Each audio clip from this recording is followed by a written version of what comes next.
support your state trooper. I'm Trooper Dave Levandusky of the Indiana State Police.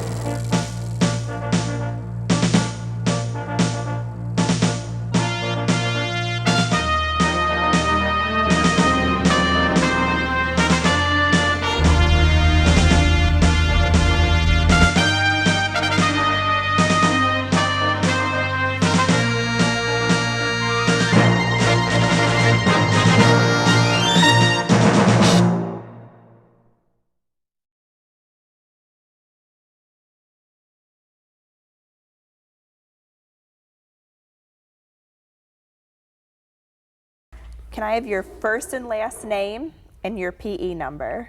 Ted Settle, PE 537, And can I have the date you were sworn in and when you retired? September 1, 1962, and January, I don't remember, of 87, 1987. What made you want to become a state trooper? No, it just was a thing that my dad had been a Indianapolis police officer for just a couple, 3 or 4 months, and I don't know, I knew some people that were troopers. You said you became a trooper in 1962, and you were a clerk beforehand. Yes, yes. Can you talk about being a clerk for a little bit? Well, it just was answering the phone, the operations clerk there at, then it was called District 9. Now I believe it's 52. But that's what we did is answered the call, made assignments, very much the same as Fred did. In fact, he took my place after I went to. What was the hiring process like when you became a state trooper? Well, it was you made an application, and at that time, contrary to what later on, money was not a big thing. I mean, it was job security, I guess, and you took a test, an IQ test, and they'd done that in several places in the state, and then from then you went on and went to out to the fairgrounds, and they had the fingerprinting and measure you and for your height and everything, and then the next step was you were interviewed, by board of captains, and then you were told whether or not you were accepted. How were you notified about getting into academy? By mail. By mail? Yes. And how long was academy at that time? 8 weeks. 7 academic and 1 on the range. And what was a typical day like at academy? Well, classroom of the first 7 weeks, I mean, was, and some in the field, I mean, like accident investigation and things like that, but basically the classroom. Do you remember who your roommate was? Glenn Schrock. Glenn Schrock, okay. Yes, I do.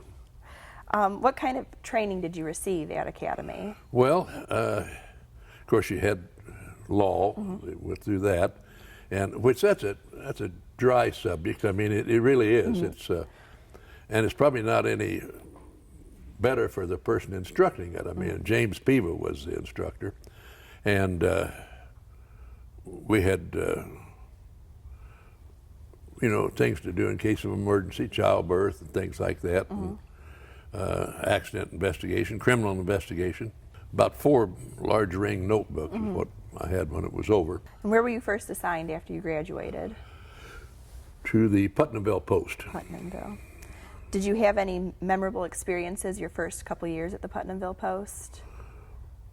Well, of course, the one memorable, big experience was the Coliseum Explosion, because I had just been a trooper assigned out there just a little over a year, and I was sent up there to help. It was kind of an eerie situation. There was no lights, there was temporary lighting, but to be there and be familiar with the Coliseum and everything, and then there'd be no lights in there, and the destruction that was there was really something. Do you remember what your first car was? A 1962 Chevrolet. Did you like that car? Yes, I did. Were you assigned to any special details while you were a trooper? Yes, I was. I was assigned, but then I was a sergeant, but I was assigned to what they call Bull Island, which was a rock festival down in southern Indiana, adjacent to Evansville and Posey County down there. And that was quite a thing to see all those young people. And of course, we weren't actually in there because Bull Island was actually, because of where it was located on the river, was in Illinois, but the only access to it was through Indiana, and that's where we were assigned. What did you do during this detail? Well, Interstate 64 was not completed, and it was parked solid out there by that exit to go down to Bull Island, and we just basically maintained a problem there. I mean, people just bailed out of those cars and left them unlocked and everything else. They just never worried about it. And then we had to start towing some cars. But I remember there wasn't a wrecker close. Closest wrecker was Daylight, Indiana. Okay. That was the first, it was quite a thing. And then for a number of years, I was in charge of the state police out there at the national drag races at Claremont. And that was dealing with a lot of inebriated individuals, Did you ever work the race or the state fair? Oh, yes, Yeah. yes, yeah. What'd you do for those details? Well, just Jeep patrol, and then later on I was in charge of the Jeep patrol and people that was walking in the midway. And just, we'd have incidents of people getting hurt, and that type of thing, but other than that, it just was a lengthy detail, dirty, dusty. Yeah. What was your first promotion? 1971 to sergeant. How was this new position different from your previous position? Well, just the fact that I had people in different counties out there at that time, but I still was a trooper. I mean, so I still occasionally worked accident or something like that. But, and post command, that was one big thing. Post command. Did you enjoy being a sergeant? Yes. Yeah. What was your favorite part about being a sergeant? Oh, just I was off the road a little bit more, especially with post command, because at that time there was only 2 sergeants, myself and Norm Malone, and then the detectives, they also pulled post command. And normally you went in there at 4 o'clock and sat on the desk till midnight, and then you went upstairs and went to sleep until the next morning. And if it was on the weekend, then you was back on post command from 8 to 4. What was the uniform like when you started? Well, basically the same as it is now. I mean, I suppose the material in the uniform has changed some, because at the time I remember everything was 50% wool, and but then they did have the short sleeve shirts for summer finally, and the old straw hats for summer. Yeah. The first ones turned green after they'd been out there very long. Oh, did they? Yeah, it was all right.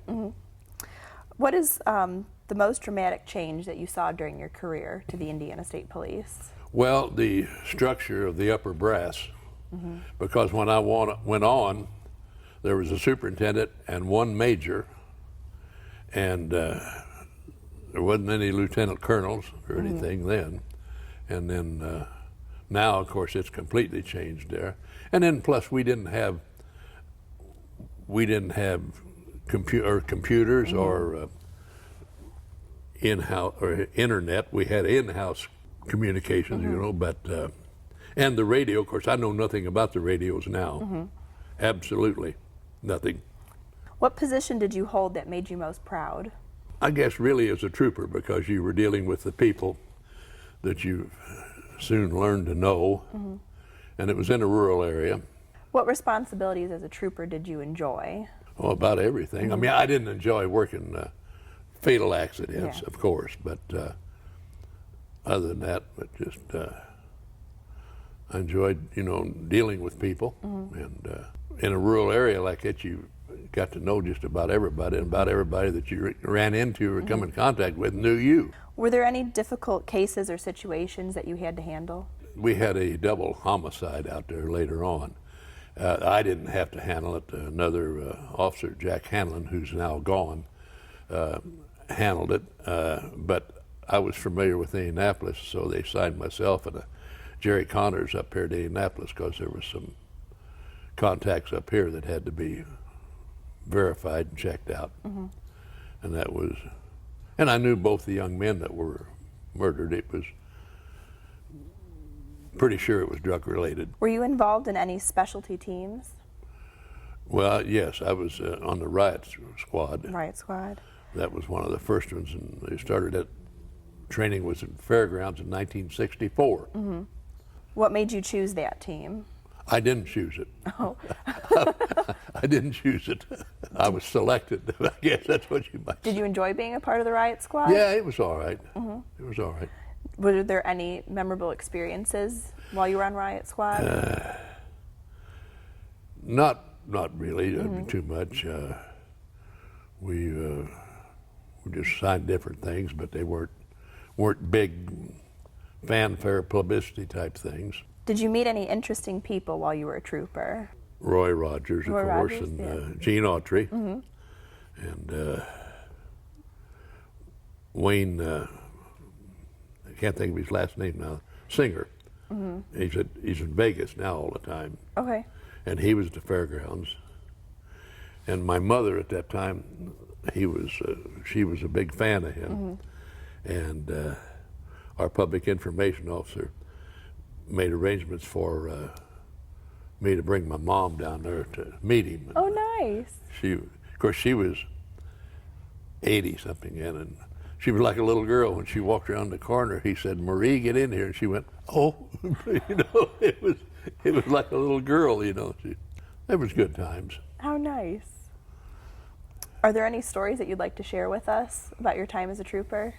There's several groups that get together for retirement, and you see people that you haven't seen for a long time. And then we of course, got the Pioneer thing this coming weekend of the 8th.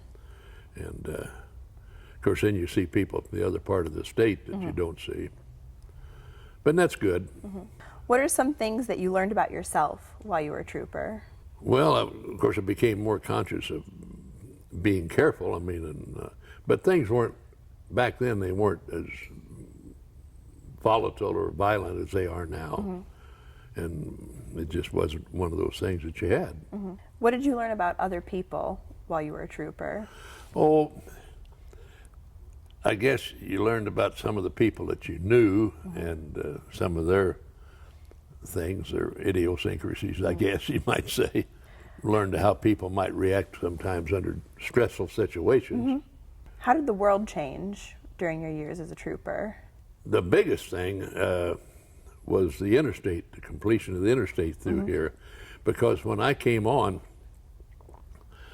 there just was 465, which was 2 lanes back then around Indianapolis, and to get to Putnamville at that time, you went out 40. And then later on, interstate was completed out to the Cloverdale exit, and so that was a big thing. What do you want people to know about the Indiana State Police? Well, my own opinion, I think they're a fine organization, and I think right now the superintendent that we have, Doug Carter, is a great benefit to the Indiana State Police and the citizens of Indiana. Do you have any words of wisdom for young troopers or people that are interested in becoming a trooper? Well, one thing is watch your step, be careful, and don't take anything for granted. Try to assess the situation and handle it. Do you have anything else you want to share with us? No? No? No, I don't think so.